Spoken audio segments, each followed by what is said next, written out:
All right, I'm gonna get right into it. This is my Vibe Kayaks Hydra 130. This is what it looks like dry, as in this is what it looks like when I'm putting it on top of my car. I drive a small SUV, I car top. This is what it looks like before I put it in the water.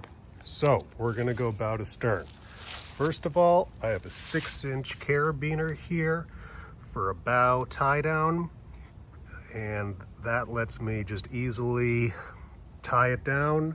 So with one hand when I want a car top. For the front hatch, I use some black exterior paint here to paint arrows for open and close. This hatch might be one of the best parts of this boat because when water gets around here, it goes off to the side. My last boat was a Wilderness Systems tarpon, and it leaked because the hatches were flush to the deck. Here, they're raised. Also, if you watch a recent of our kayak fishing video on the Old Town Malibu, it also gets water in the hull. This boat does not get water in the hull. I keep a small sponge in here. I don't have the bags. I do think that these latches are confusing. That's why I put the labels on there. Right here is the Railblaza Starport HD base. These are marine grade bolts from Monster Bolts. Shout out to Liam at the Cornish Kayak Angler for the inspiration. That's where I put my fish finder, which you'll see in a video about what this boat looks like wet. Okay, in the cockpit, I have removed the gear tracks, which is kind of a weird move, but I lost not one, not two, not three, not four. I've lost 5 paddle holders. I've lost 4 Yak Gadget paddle holders and 1 YakAttack paddle holder because with the original Vibe tracks, I would bump this and it would just come out the side from the top loading gear tracks. I then replaced them with the Ram Mounts Composite tracks, and it actually slid out the end when I bumped it, and it even broke once when I put the boat on its side. So I just decided to go straight into the brass inserts. Thank God for brass inserts. So the YakAttack RotoGrip Paddle Holder will work if you want to use the little rubber pad below it. You will have to cut it down and use 20mm long bolts. Here is how I do my fish finder. There are 0 holes on this boat. I have not drilled a single hole in the hull. Instead, what I've done on the bottom of the boat, just like Liam from the Cornish Kayak Angler does, I use 2 zip ties to zip tie the transducer to the plate. I also coiled all of the cable underneath the boat, which I saw from someone who did a Sea Ghost build. And I use BerleyPro Connector Protectors. What's nice about this is that it can't go back down through the scupper hole and it just dangles around. I can let it dry out, or I can cover it if I want to rinse the boat out. And I also did a little alignment dot here. That's just white exterior paint.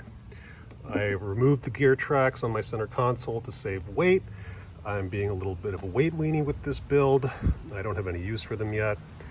This is the YakAttack through hull panel connector, which is absolutely brilliant. This is the only hole I drilled.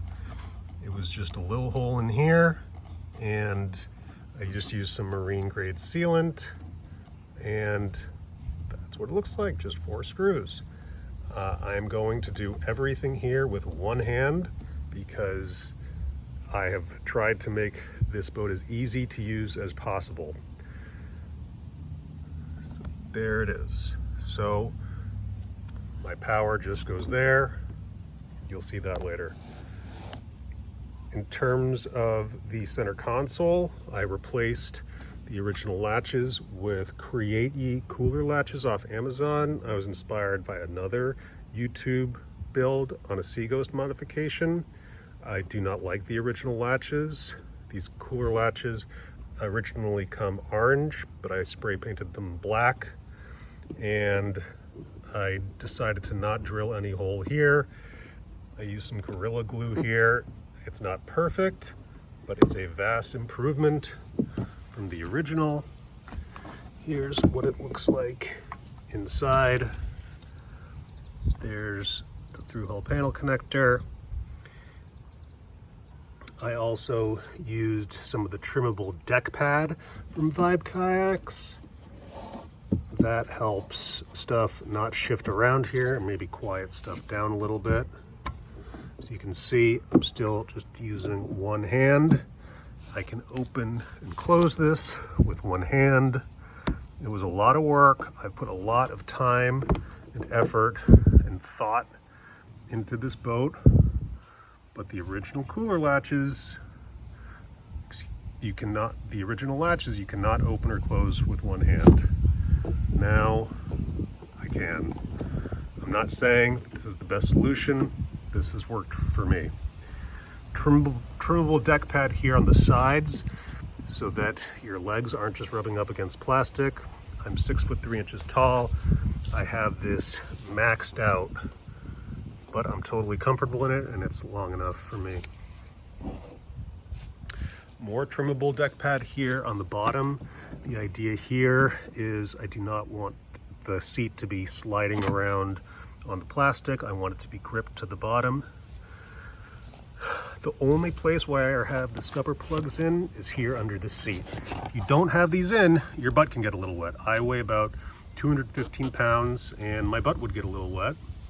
So I put these in. If I get a bunch of water over the side, I can pull these out and let the water drain out. That will happen if I'm on the ocean and get some water in there.